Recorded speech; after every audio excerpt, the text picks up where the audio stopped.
आज आप सीखने वाले हैं WH वर्ड्स का इस्तेमाल करना, WH फैमिली वर्ड्स का इस्तेमाल करना। जब भी आपको इंग्लिश में क्वेश्चन पूछना है या फिर इंग्लिश में कोई क्वेश्चन फ्रेम करना है, बनाना है, तो किस तरीके से आप उस क्वेश्चन को, उस प्रश्न को बनाएंगे, तो उसको बनाने का तरीका यहाँ पर मैं बताऊँगी। और जितने भी WH वर्ड्स हैं जिनका इस्तेमाल आप रोज़ाना करते हैं, उनका क्या अर्थ होता है, क्या मीन होता है और किस तरीके से हम उन WH वर्ड्स का इस्तेमाल करके क्वेश्चन बनाते हैं, इंग्लिश के प्रश्न बनाते हैं। तो स्ट्रक्चर के साथ साथ कंप्लीट जो इसका यूज़ है, मतलब बनाने का जो तरीका है, वो मैं बताऊंगी। देखिए यहाँ पर है इंग्लिश में सवाल पूछने का तरीका, तो हमको यूज़ करना पड़ता है WH फैमिली वर्ड्स का। तो WH फैमिली वर्ड्स आपको पता है, what, where, when, how many, how much, whom, whose, ये सब WH वर्ड्स होते हैं। इनका इस्तेमाल बहुत ही सिंपल वे में सीखने वाले हैं। तो यहाँ पर सबसे पहले तो मैं हिंदी में मीन क्या होगा इन सारे WH वर्ड्स का वो, और इसका इस्तेमाल, इन वर्ड्स का इस्तेमाल हम कैसे क्वेश्चन बनाने के लिए करते हैं, तो एग्जाम्पल के साथ, यहाँ पर सेंटेंस के साथ आप सीखेंगे। उससे पहले आपको पता होना चाहिए कि जो WH वर्ड है, यानी कोई क्वेश्चन बनाते हैं तो उसको बनाने का तरीका क्या होता है, कौन से वे से हम उसको बनाते हैं। तो यहाँ पर ये एक स्ट्रक्चर है। इस फॉर्मूले की सहायता से, इस स्ट्रक्चर की हेल्प से आप जो है जितने भी WH वर्ड्स बनाते हैं उनको बना सकते हैं बहुत ही सिंपल तरीके से। कैसे? जैसे कि यहाँ पर सबसे पहले आपको WH वर्ड लिखना पड़ेगा। WH वर्ड, जब हिंदी में जब हम प्रश्न पूछते हैं कि तुम क्या करते हो, तुम कहाँ रहते हो, तो ये क्या, कब, क्यों, कैसे, ये हिंदी में जो है वर्ड्स है ना, ये बीच में आएंगे सेंटेंस के, कि तुम कहाँ रहते हो, तुम क्या खेलते हो, तुम क्या पढ़ते हो, तुम कब उठते हो। तो कब, क्या, क्यों, कैसे, हिंदी के वाक्य में ये बीच में आने वाले हैं। और इंग्लिश में जब हम इसको इंग्लिश में बनाएंगे ना, ये क्या, कब, क्यों, कैसे, इंग्लिश में बनाते समय इनकी जो इंग्लिश है वो हम स्टार्टिंग में लिखेंगे। जैसे यहाँ पर WH वर्ड दे रखा है, तो WH वर्ड आप स्टार्टिंग में लिख देंगे। उसके बाद इस्तेमाल करेंगे हेल्पिंग वर्ब का। हेल्पिंग वर्ब के लिए आपको टेंसेस का आना ज़रूरी है, टेंसेस आपको आने चाहिए। जैसे हेल्पिंग वर्ब कौन कौन सी होती है? Do, does, did, is, am, are, was, were, और भी हैज़, हैव, और जो भी मॉडल वर्ब्स होती है ना, कैन, कुड, शुड, वो सारी, वो सब इस हेल्पिंग वर्ब में आप लिखने वाले हैं, मतलब WH वर्ड लिख देंगे। उसके बाद आपको इस्तेमाल करना पड़ेगा हेल्पिंग वर्ब का, टेंसेस के अकॉर्डिंग करना पड़ेगा। जैसे कि प्रेजेंट इंडेफिनिट टेंस में हम डू, डज का इस्तेमाल करते हैं, फिर डिड का इस्तेमाल करते हैं हम सिंपल पास्ट में, हम विल का इस्तेमाल करेंगे, विल जो हेल्पिंग वर्ब है ना उसका फ्यूचर में, इज, एम, आर का हम कॉन्टिन्यूस टेंस होता है ना प्रेजेंट का, उसमें इस्तेमाल करेंगे। तो इस तरीके से टेंसेस के अकॉर्डिंग, टेंसेस की पहचान देखकर आप इन हेल्पिंग वर्ब्स का इस्तेमाल करने वाले हैं। उसके बाद आपको सब्जेक्ट लिखना होगा। सब्जेक्ट का मतलब I, we, you, they, he, she, it, और जितने भी सब्जेक्ट है ना उन सब का इस्तेमाल करेंगे, चाहे सब्जेक्ट सिंगुलर हो चाहे प्लूरल हो। Your father, your mother, your friend, my friend, ये सब सब्जेक्ट में आएंगे। फिर मेन वर्ब आ जाएगी। मेन वर्ब का मतलब मुख्य क्रिया, जैसे कि खाना, पीना, बोलना, जाना, आना, या फिर आप कह सकते हैं जिनकी भी एंडिंग ना से हो रही है ना, तो वो सारे मेन वर्ब में आप लिख देंगे। उसके बाद आपको लिखना है ऑब्जेक्ट, यानी जिसके ऊपर आप काम करते हैं। जो भी अदर वर्ड्स बच जाएंगे लास्ट में आप ऑब्जेक्ट के सेंस में उसको रख देंगे, अदर वर्ड्स के सेंस में उसको, यानी बचा कुछा लास्ट में आप ऐड कर देंगे। ये प्रोसेस आपको इस तरीके से अप्लाई करना है, ये तरीका है। मतलब WH वर्ड लिखेंगे, उसके बाद आपको हेल्पिंग वर्ब लिखनी पड़ेगी जैसे यहाँ पर मैंने बताया, फिर आपको सब्जेक्ट लिखना पड़ेगा, यानी कि काम को करने वाला जो करता है वो, और जो मेन वर्ब है, मुख्य वर्ब है, क्रिया है, खाना, पीना, बोलना, जैसे यहाँ पर मैंने बताया वो लिख देंगे। उसके बाद अदर वर्ड्स, जो भी ऑब्जेक्ट में बाकी कुछ बचेगा वो आप ऐड कर देंगे लास्ट में। फिर यहाँ पर हम क्वेश्चन कर रहे हैं तो लास्ट में आपको प्रश्नवाचक चिन्ह जो होता है वो क्वेश्चन मार्क आपको लगाना पड़ेगा। अब एक एक करके हम WH वर्ड जिनका इस्तेमाल आप रोज़ाना करते हैं, रोज़ाना इनका यूज़ होता है, तो इनका इस्तेमाल करना सीखते हैं। सबसे पहले यहाँ देखें कि WH वर्ड हो जाएगा, फिर क्या मीन देगा ये WH वर्ड, यानी क्या इसका अर्थ निकलेगा हिंदी में, और इसका प्रयोग करके मैं यहाँ पर बताऊँगी सेंटेंस में। एक एक एग्जाम्पल होगा सेंटेंस के तौर पर, ताकि आप उस WH वर्ड को याद रख पाएँ। सबसे पहला जो WH वर्ड है वो है वॉट। ये प्रोनाउंसिएशन है हिंदी में। वॉट का मतलब होता है क्या, WHAT वॉट। वॉट का मतलब क्या। आपको जब किसी सामने वाले से इन्फॉर्मेशन लेनी होती है, जैसे कि तुम्हारा नाम क्या है, तुम क्या करते हो, इस तरीके से, तब आप WH वर्ड का इस्तेमाल करेंगे। तुम्हारे पापा क्या करते हैं, तुम्हारी मम्मी क्या करती है, इस तरीके से। तुम्हारा नाम क्या है, व्हाट इज़ योर नेम। यहाँ पर व्हाट के बाद में ये इज़ जो है, इज़ योर नेम। यहाँ पर is MR, is MR। Was word का इस्तेमाल जब एक्शन नहीं होता, काम नहीं होता, क्रिया नहीं होती, इस तरीके से भी हम इज़ MR का यूज़ करते हैं। तो वो यूज़ करना भी मैंने आपको बताया है। यहाँ पर जैसे नाम पूछा जा रहा है, कोई एक्शन नहीं हो रहा है, तो इज़ है के सेंस में यहाँ पर इज़ का इस्तेमाल हो गया, क्योंकि योर सब्जेक्ट है। योर नेम पूछ रहे हैं कि तुम्हारा नाम, योर नेम यानी तुम्हारा नाम, सिंगुलर सब्जेक्ट है तो इज़ का यूज़ किया है। सामने वाला एक जना है, मतलब एक पर्सन है, सिंगुलर सब्जेक्ट है, तब हमने यहाँ पर इज़ का इस्तेमाल किया है, what is your name. Is MR का यूज़ भी आपको आना चाहिए कि इज़ का यूज़ हम कौन से सब्जेक्ट के साथ करेंगे, सिंगुलर के साथ, प्लूरल के साथ हम R का यूज़ करते हैं, और M और I का कॉम्बिनेशन रहता है, यानी I के साथ हम M का यूज़ करते हैं। अगला देखें, व्हाट का मतलब हो गया क्या। इन्फॉर्मेशन लेने के लिए आप व्हाट का यूज़ कर सकते हैं। वेयर यानी जगह के बारे में पूछने के लिए वेयर का यूज़ किया जाता है। WHERE वेयर, ये प्रोनाउंसिएशन है, इसको वेयर पढ़ेंगे। यहाँ पर वेयर जो है, जो WERE है, इसको वेयर नहीं पढ़ते, इसको वर पढ़ते हैं, और इसको पढ़ेंगे वेयर। तो प्रोनाउंसिएशन में दोनों में ध्यान रखें, इसको वेयर वेयर पढ़ेंगे, और WERE जो होता है उसको वर पढ़ा जाता है।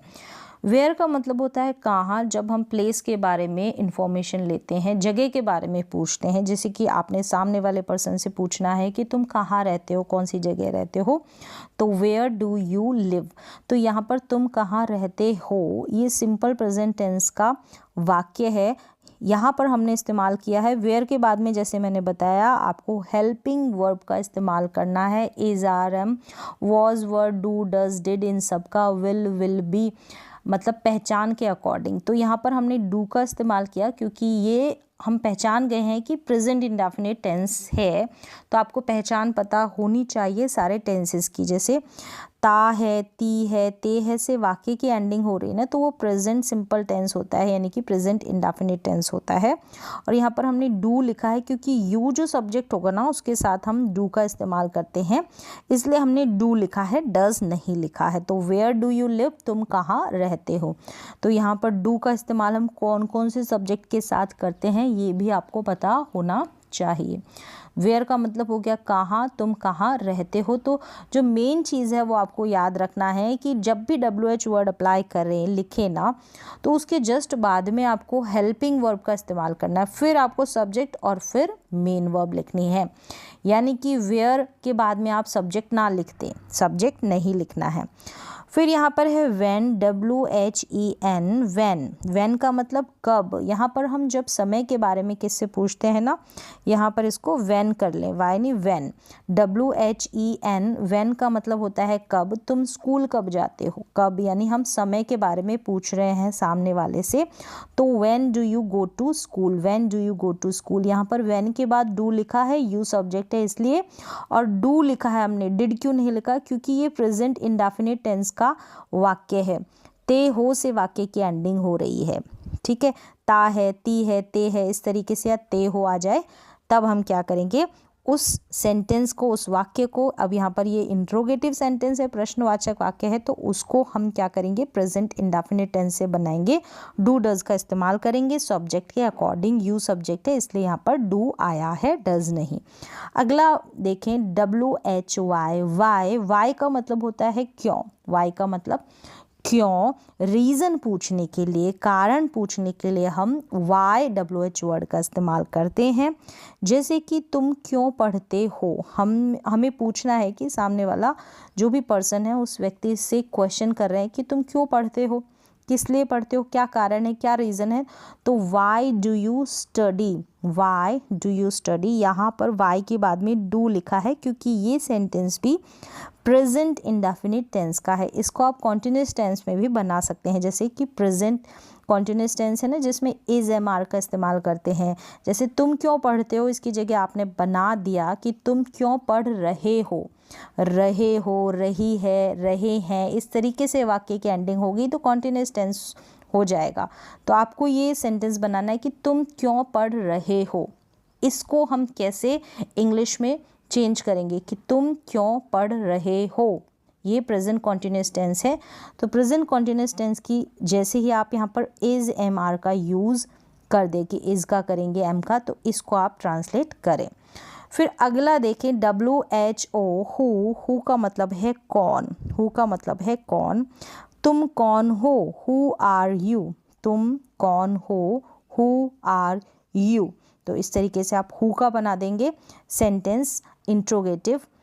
हु का मतलब होता है कौन। अब हमें सब्जेक्ट के बारे में, कर्ता के बारे में जानना होता है तब हम हु का यूज़ करते हैं, जैसे कौन के सेंस में।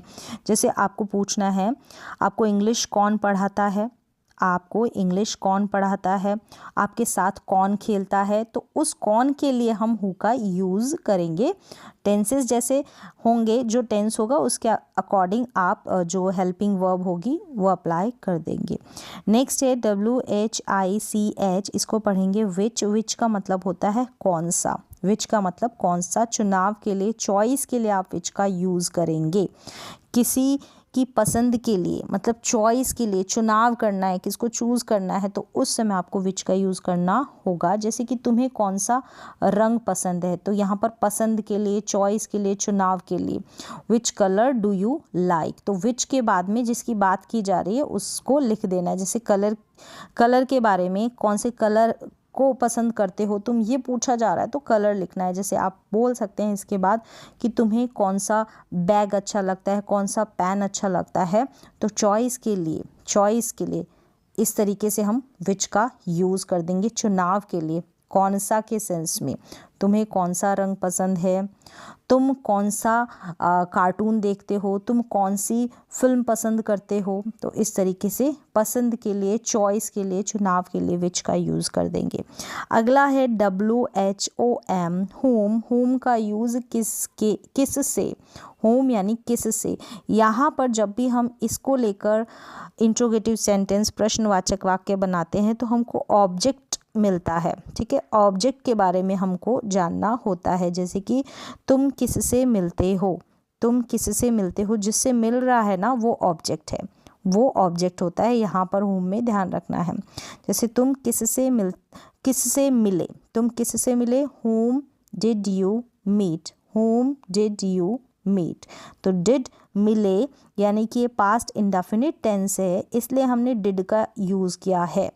मिले, आ ए ई की मात्रा पर अगर सेंटेंस की एंडिंग होती है या लास्ट में था, थे, थी भी लग जाता है तो वो पास्ट इंडेफिनिट टेंस का सेंटेंस होता है। आगे देखिए सिंपल पास्ट भी जिसे हम बोलते हैं। होम के बाद है हाउ, HOW, हाउ का मतलब होता है कैसे। हालचाल के लिए भी हम हाउ का यूज़ करते हैं, और कोई काम को करने का तरीका होता है, जो वे होता है, वो पूछने के लिए भी हम हाउ का यूज़ करते हैं। तुम कैसे हो, हाउ आर यू, हालचाल के लिए हम इसका यूज़ करेंगे। तुम कैसे हो, वह कैसा है। तुम्हारे फादर कैसे हैं, तुम्हारी मदर कैसी है, इस तरीके से। तुमने यह कैसे किया, तो काम को करने का तरीका, उस सेंस में भी हम हाउ का यूज़ करेंगे, यानी कि तुमने यह कैसे किया, कौन से तरीके से किया। तो how did you do it, how did you do it. यहाँ पर डिड का इस्तेमाल हुआ है क्योंकि पास्ट इंडेफिनिट टेंस है, इसलिए यहाँ पर डिड हेल्पिंग वर्ब का यूज़ हुआ है। आगे देखें हाउ मैनी का मतलब होता है हाउ मैनी, यहाँ पर प्रोनाउंसिएशन है कितना, कितने या कितनी के सेंस में हम हाउ मैनी का यूज़ करते हैं। जब भी हाउ मैनी को लेकर आप प्रश्न बनाएं तो काउंटेबल नाउन के लिए हम इसका इस्तेमाल करेंगे। जिन चीज़ों को हम गिन सकते हैं वहाँ पर हम हाउ मैनी का इस्तेमाल करेंगे, और जिन चीज़ों को हम गिन नहीं सकते ना वहाँ पर हाउ मच का यूज़ करेंगे। तो काउंटेबल नाउन के लिए हाउ मैनी, अनकाउंटेबल नाउन के लिए जिनको नहीं गिन सकते, वहाँ पर हम हाउ मच का यूज़ करेंगे। चलिए हाउ मैनी का यूज़ देखें। कितना, कितने या कितनी का मीन देगा ये हिंदी में, इसका हिंदी अर्थ। जैसे कि कितने लोग आएंगे, हाउ मैनी, लोगों की बात हो रही है, फिर पीपल लगा देना, फिर helping verb come, how many people will come, यानी कितने लोग आएंगे। तो यहाँ पर जो पीपल है उनको, लोगों को हम गिन सकते हैं, इसलिए हमने हाउ मैनी का इस्तेमाल किया है। तो यहाँ पर हाउ मैनी के बाद जिस भी नाउन की बात की जाए उसको लिखना है, हाउ मच और हाउ मैनी दोनों में। अब हाउ मैनी, हाउ मच में मैंने जैसे यहाँ पर बताया अनकाउंटेबल नाउन जिनको हम गिन नहीं सकते, जैसे कि पानी हो गया, दूध हो गया, चीनी हो गई, इन सब को हम गिन नहीं सकते हैं, तो वहाँ पर हम हाउ मच का यूज़ करेंगे। सेम मीन देगा कितना, कितनी या कितने, हिंदी में दोनों का सेम मतलब होगा, एक जैसा मतलब होगा। जैसे तुम्हें कितनी चीनी की ज़रूरत है, चीनी जो है, शुगर जो है, इसको हम गिन नहीं सकते, इसको हम गिन नहीं सकते, तब यहाँ पर हम यूज़ करेंगे हाउ मच का। How much sugar do you need, need का मतलब ज़रूरत होना, तो हाउ मच शुगर। यहाँ पर हाउ मच के बाद में हम नाउन का यूज़ कर देंगे, फिर हेल्पिंग वर्ब लिखेंगे। How much sugar do you need, do का इस्तेमाल किया है क्योंकि ये प्रेजेंट टेंस का सेंटेंस है, प्रेजेंट इंडेफिनिट टेंस का। आगे देखें, हाउ लॉन्ग, हाउ लॉन्ग का मतलब है कितना समय, हाउ लॉन्ग कितना समय के सेंस में। जैसे कि तुम्हें घर पहुंचने में कितना समय लगता है, तुम्हें घर पहुंचने में कितना समय लगता है, तो how long does it take you to reach home, how long does it take you to reach home, reach का मतलब पहुंचना। तो इस तरीके से किसी को कितना समय लगता है कोई काम करने में, कहीं पहुंचने में, कहीं जाने में, तब हम यूज़ करेंगे कितना समय के सेंस में हाउ लॉन्ग का। हुज है, हुज का मतलब किसका। जब हमको पूछना होता है किसी चीज़ का कौन मालिक है, ऑनर है, जैसे कि यह पेन किसका है, कौन है इसका ऑनर, कौन है इसका मालिक, तो इस सेंस में हम हुज का यूज़ करेंगे। हुज पेन इज़ दिस, यहाँ पर ध्यान रखना है हुज और जिसकी भी बात कर रहे हैं, फिर हमने नाउन लिखा है, यानी जिस भी चीज़ का जो ऑनर है वो पूछने के लिए मालिक है, तो उस चीज़ का नाम लिखा है। हुज पेन इज़ दिस, यह पेन किसका है के सेंस में यहाँ पर इज़ का यूज़ किया है। आगे देखें, हाउ फार, हाउ फार का मतलब कितना दूर, हाउ फार दूरी को जानने के लिए हम यूज़ करेंगे हाउ फार। हाउ, आपका घर कितना दूर है, आपका घर कितना दूर है, how far is your home, how far is your home. From here, तो आप यहाँ से, तो आप फ्रॉम हेयर का यूज़ कर सकते हैं, how far is your home from here, यानी यहाँ से आपका घर कितना दूर है। आपका स्कूल कितना दूर है, how far is your school, how far is your school. है के सेंस में यहाँ पर हमने इज़ का यूज़ किया है, तो यहाँ पर बिना एक्शन वाला जो काम है, दूरी के बारे में पूछा जा रहा है, तो इज़ MR का यूज़ करते हैं वहाँ पर, तो यहाँ पर इज़ का यूज़ किया है। हाउ फार मतलब कितना दूर। आगे देखिए, अबाउट होम, अबाउट होम यानी कि किसके बारे में, किसके बारे में के सेंस में। जैसे आपने किसके बारे में पूछा, about home did you ask, about home यानी किसी के बारे में पूछने के लिए, के बारे में का मतलब होता है अबाउट, और किसके के सेंस में होम। तो यहाँ पर ये जो अबाउट है, इसको ऐसे आप एंड में भी यूज़ कर सकते हैं, यानी पहले आप यूज़ कर सकते हैं home did you ask about, ये जो अबाउट है इसको लास्ट में भी लिख सकते हैं, और स्टार्टिंग में इस तरीके से भी, दोनों तरीके से लिखेंगे तो सही होगा। आपने किसके बारे में पूछा, about home did you ask. What else का मतलब है और क्या, और क्या के सेंस में आप यूज़ करेंगे व्हाट एल्स। जैसे आप और क्या खाएंगे, आप और क्या लेंगे, और क्या के सेंस में यूज़ कर देंगे व्हाट एल्स का। जैसे what else will you eat, क्योंकि यहाँ पर वाक्य की एंडिंग गे से हो रही है, तो यहाँ पर हमने विल हेल्पिंग वर्ब का इस्तेमाल किया है, विल हेल्पिंग वर्ब का इस्तेमाल किया है, क्योंकि ये फ्यूचर सिंपल टेंस है। तो यहाँ पर बस हेल्पिंग वर्ब का आपको ध्यान रखना है, उसके बाद आपको सब्जेक्ट लिखना है। व्हाट एल्स और क्या, what else will you eat, आप और क्या खाएंगे, आप और क्या पिएंगे, इस तरीके से। आप और क्या लेंगे। विद होम किसके साथ, विद यानी साथ होता है, होम किसके, तो विद होम किसके साथ, तुम किसके साथ खेलते हो, तुम किसके साथ खेलते हो। With home do you play, with home do you play, ये जो विद है इसको लास्ट में भी लिख सकते हैं और ऐसे शुरुआत में भी। तुम किसके साथ खेलते हो, with home do you play, खेलते हो तो प्रेजेंट है ना, प्रेजेंट सिंपल टेंस, इसलिए डू का यूज़ किया है, यू सब्जेक्ट है, ते हो से वाक्य की एंडिंग हो रही है।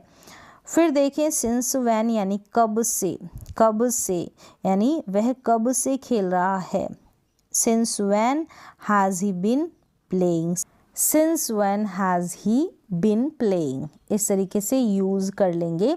ये जो है सेंटेंस किसी से पूछ रहे हैं हम, टाइम ड्यूरेशन पूछ रहे हैं कि वह 2 घंटे से खेल रहा है, 3 घंटे से खेल रहा है, 2 दिन से पढ़ रहा है, या फिर इस तरीके से जब टाइम ड्यूरेशन के बारे में पूछा जाएगा तो आप सिंस व्हेन का इस्तेमाल कर लेंगे। मतलब सुबह से वो खेल रहा है या शाम से खेल रहा है, तो वह कब से खेल रहा है, since when has he been playing.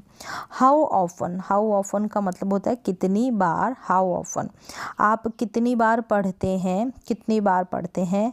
How often do you study, how often do you study, आप कितनी बार पढ़ते हैं, कितनी बार के सेंस में आप यूज़ कर लेंगे हाउ ऑफन, आप कितनी बार पढ़ते हैं, how often do you study. What about यानी किस बारे में, व्हाट अबाउट किस बारे में, आपने किस बारे में पूछा।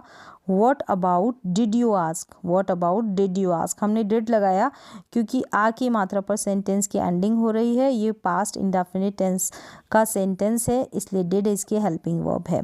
तो व्हाट अबाउट आपने किस बारे में पूछा, what about did you ask, ऐसे आप बना देंगे। नेक्स्ट है व्हाट अबाउट हो गया, what about did you ask, यहाँ पर आप जो है व्हाट का इस्तेमाल शुरू में कर सकते हैं और अबाउट का लास्ट में भी कर सकते हैं, दोनों तरीके से बना सकते हैं। जैसे what did you ask about, ठीक है, अबाउट का मतलब होता है के बारे में, या फिर इसको what about did you ask, ask तक बना सकते हैं, what about did you ask. तो जो प्रपोजिशन लग जाएगी जब भी इंटरोगेटिव सेंटेंस बनाएंगे उसको लास्ट में भी, उसका यूज़ लास्ट में भी कर सकते हैं सेंटेंस को, इंट्रोगेटिव सेंटेंस को बनाते समय।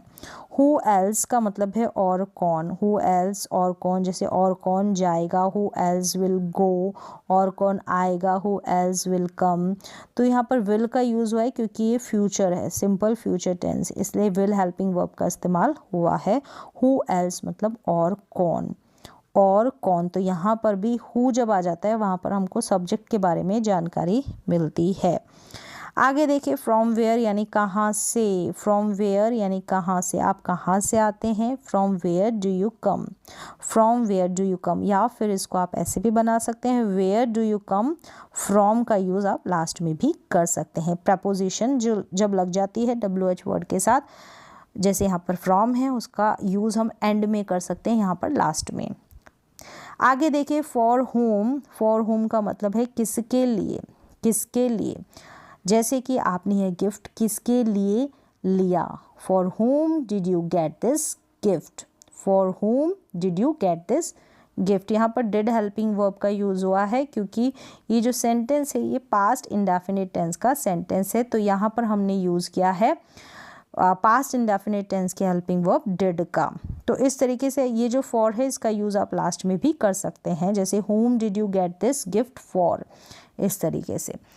ये जितने भी WH वर्ड है ये कंप्लीट हो जाते हैं। ये वही WH वर्ड है जिनका इस्तेमाल हम रोज़ाना क्वेश्चन बनाते समय, किसी से इंग्लिश में अगर आपको क्वेश्चन पूछना है किस तरीके से पूछें, किस तरीके से स्ट्रक्चर फ्रेम करें, सेंटेंस को फ्रेम करें, कैसे हम बनाएं, तो यहाँ पर आपको ध्यान रखना है WH वर्ड के बाद में आपको हेल्पिंग वर्ब का इस्तेमाल करना है, फिर सब्जेक्ट और फिर मेन वर्ब आएगी। ये स्ट्रक्चर को फॉलो कर कर आप जितने भी WH वर्ड से रिलेटेड सेंटेंसेस है इंट्रोगेटिव उनको बना सकते हैं। तो आज की क्लास में बस इतना ही।